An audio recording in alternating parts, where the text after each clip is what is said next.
Olá, pessoal. Aqui é o professor Tiago e a gente vai fazer uma resolução agora de uma questão aí da prova de Santa Casa deste ano de 2020, né? Vestibular que é válido aí para o ingresso em 2021. Legal? Uma questão que é dissertativa. Essa questão aqui de genética. Vamos fazer assim? Vamos fazer primeiro, então, a leitura da questão. Uma leitura muito bem feita pode já garantir uns pontinhos para a gente, né? Uma espécie de planta pode produzir flores amarelas, brancas e vermelhas, conforme a sua composição genotípica. Isso para o aluno já deve acender uma luz aí, né? Três fenótipos distintos. Tem alguns casos da genética que produzem três fenótipos distintos, mas não é qualquer caso, né? Vamos terminar de ler, vamos ver se tem mais pistas aí. Em um experimento, plantas puras com flores amarelas foram cruzadas com plantas puras com flores brancas. Aqui vale a gente fazer uma primeira observação, que é a seguinte: o termo puro, tá? O que significa planta pura? Planta pura é sinônimo de planta homozigota, tá? O termo puro, sendo bastante usado agora nos vestibulares, tá? É sinônimo de homozigoto ou homozigota. O que significa isso?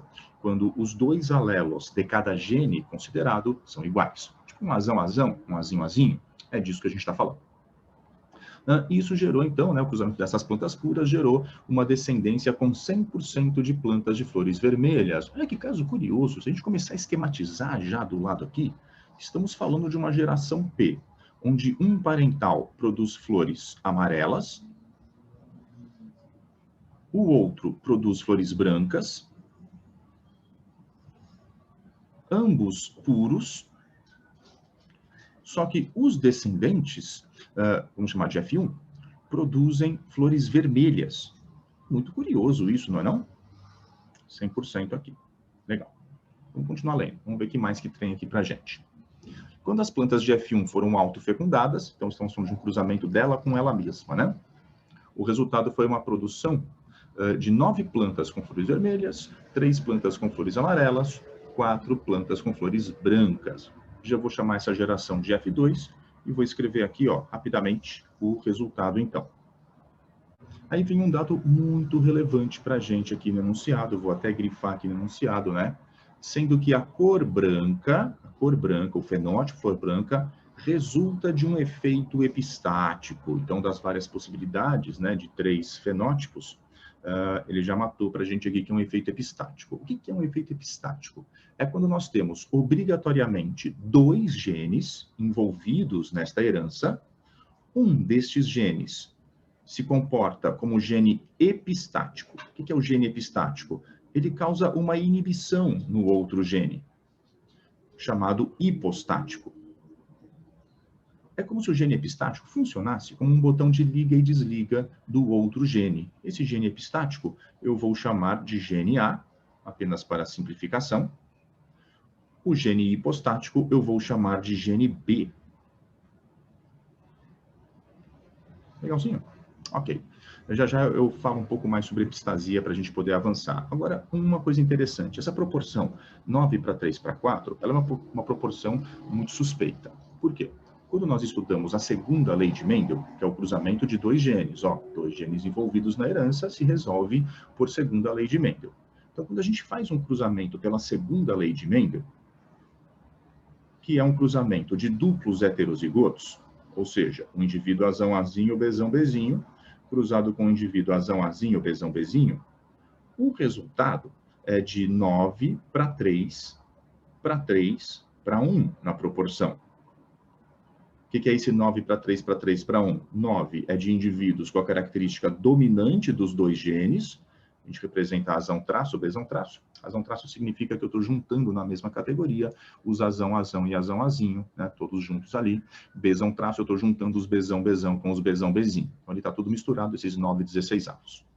3 16avos seriam de portadores da característica dominante do primeiro gene, mas recessiva do segundo. Então, azão traço, bezinho. 3 16avos seriam portadores da característica recessiva no primeiro gene, dominante no segundo, e 1 16avo seriam os duplos recessivos. A gente pode, num outro vídeo depois, demonstrar esse cruzamento, como é que chega neste resultado aqui, tá? Só estou tentando ser um pouco mais ligeiro aqui. Agora, isso poderia, então, ser feito um paralelo, né? Que esse 9 para 3 para 4, aqui na epistasia, seria um 9 para 3 para 3 para 1, onde, devido a um efeito epistático, 2 desses resultados foram aglutinados. Eu estou pensando em aglutinar esses 2 aqui, ó, resultando aqui em 4. Quer dizer, se o portador destes genótipos, se os portadores desses genótipos tiverem o mesmo fenótipo, a gente teria uma proporção de 9:3:4, que é exatamente o que está acontecendo aqui. Esse gene epistático, o efeito epistático, deve ser condicionado pelo alelo recessivo do gene A. É ele que inibe a expressão do gene B.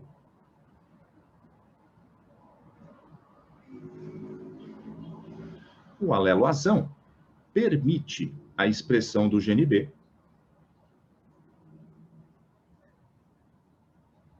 E a gente teria, então, uma coisa mais ou menos assim, né? Os indivíduos brancos de F2, eles devem ser, então, Azinho, Azinho, e aí, no gene B, qualquer coisa, pode ser Bzão, Bzão, Bzão, Bzinho, Bzinho, Bzinho, não importa, o gene B está desligado neste caso. Os indivíduos vermelhos e amarelos devem ser Azão traço, quer dizer, eles expressam o gene B. E o seu fenótipo, então, deve ser condizente com o gene B. Como é que deve funcionar esse gene B, então? Com uma proporção maior de indivíduos vermelhos, a gente imagina que o alelo dominante Bzão condiciona a flor vermelha e o alelo recessivo Bzinho a flor amarela. Deve ser assim que o gene B funciona. O Bzão é para vermelho e o Bzinho é para amarelo. Legal? Bacana, né? Esse cruzamento, esse resultado, ele é do cruzamento de heterozigotos. Os indivíduos vermelhos de F1 devem ser, portanto, duplos heterozigotos, e o cruzamento entre eles deve ser este cruzamento aqui. Por que esta dedução é importante? Esta dedução é importante porque a pergunta do item A é o genótipo de cada planta pura utilizada no experimento. Os puros são esses caras aqui, né? Amarelos e brancos da geração P. Então vamos lá, vamos pensar um pouquinho sobre isso. Os brancos, vamos começar pelos brancos. Para ter o fenótipo branco, tem que ser feito aqui o efeito epistático do gene A inibindo o gene B. Então, esses indivíduos têm que ser obrigatoriamente azinho, azinho. E isto é condizente com eles serem puros, né? São homozigotos nesse gene A. Estes outros indivíduos são amarelos. Para ser amarelo, tem que expressar o gene B.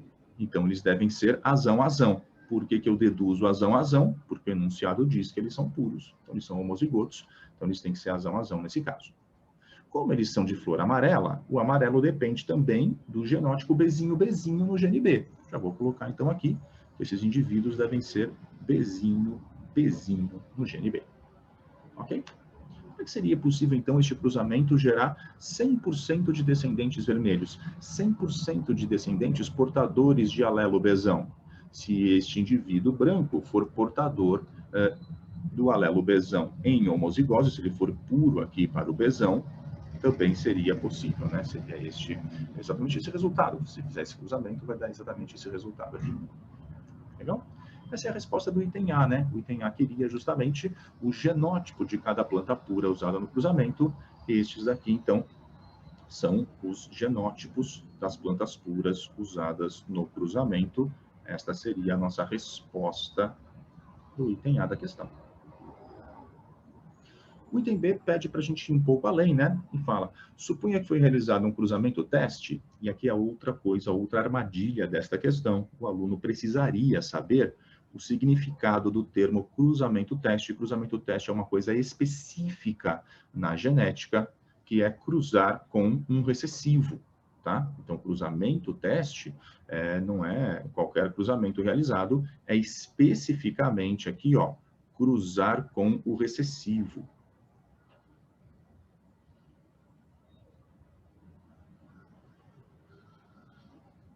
Então, como é que ficaria, né? Então, ele quer que a gente faça esse cruzamento, né?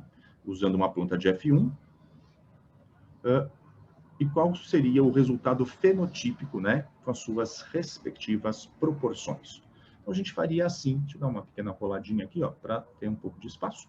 Esse item B, então, a gente faria o seguinte raciocínio. O cruzamento em questão seria de um indivíduo de F1 fazendo um cruzamento teste. Então, seria um indivíduo Azão, Azinho, Bzão, Bzinho.